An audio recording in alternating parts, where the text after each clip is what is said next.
I'm Amy Cherry. This local news is a service of Flagler County's Toyota dealer, Beaver Toyota, here to wow ya. More than 24 residents rallied against a new, larger restaurant in a Flagler County park. They staged protests these past 2 weekends in an effort to get county commissioners to change their vote. Last week, commissioners approved an expansion of Captain's BBQ at Bing's Landing in a vote 3-2. County Administrator Craig Coffey tells WNZF what he thinks this issue is really all about. This is a fight about parking because some people that can walk to the park don't like parking and us increasing parking over there. And some people just don't like Captain's to begin with. So I can't solve those problems because I think we have a parking problem and I want Captain's at the park. Captain's owners Chris Herrera and Michael Goodwin have leased the county-owned building since 2011, and it's got severe structural issues. They're planning to construct a 5,200-square-foot restaurant just north of their current location in Bing's Landing. We're talking about a substantial new investment. Maybe it's not $1 million.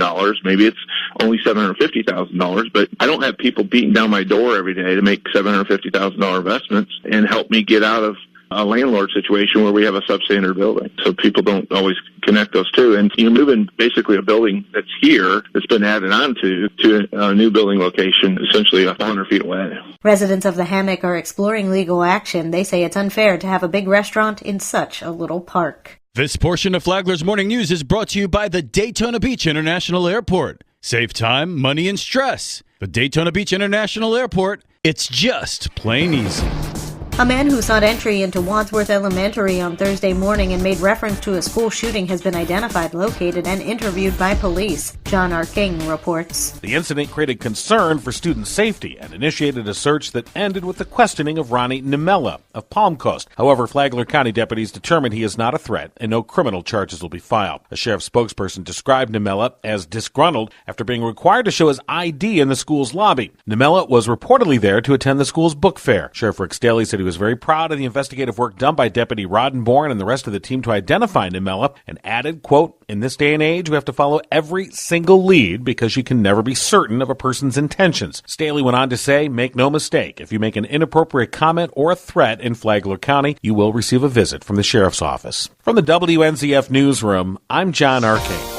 Repairs will begin on State Road A1A in Flagler Beach in the new year. Tony Magoo has more. More than 2 years after Hurricane Matthew caused 1.3 miles of A1A to collapse, more permanent repairs are about to be made. Construction would begin as early as January 4th on a proposed $22.4 million project that will involve a total 3.5 miles of the road, including the portion that was damaged. Residents may not see actual work that soon, though, as the contractor has an option to take up to 30 days to acquire materials. In October, the Florida Department of Transportation contracted with Superior Construction, an Indiana-based company with an office in Jacksonville, to do this work. It is expected to take about a year to complete, according to a news release. Prior to the start of construction, FDOT will distribute project information to the city as well as the residents and businesses located within the affected area. For Flagler's Morning News, I'm Tony Magoo.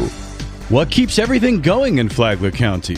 Dr. Jerry Parrish, the chief economist and director of research for the Florida Chamber Foundation, says it's business. Parrish said at last week's Common Ground breakfast that businesses need to unite. It's important for businesses to gather together and speak as one voice because they're involved in everything from making our schools better to making our economy better. Parrish said that businesses provide jobs and training for everybody, and that helps make Flagler County's economy better. He said that Florida can be proud of its economy since it's created 1 out of every 10 jobs in the United States. Tomorrow, Dr. Parrish discusses the 2030 Project.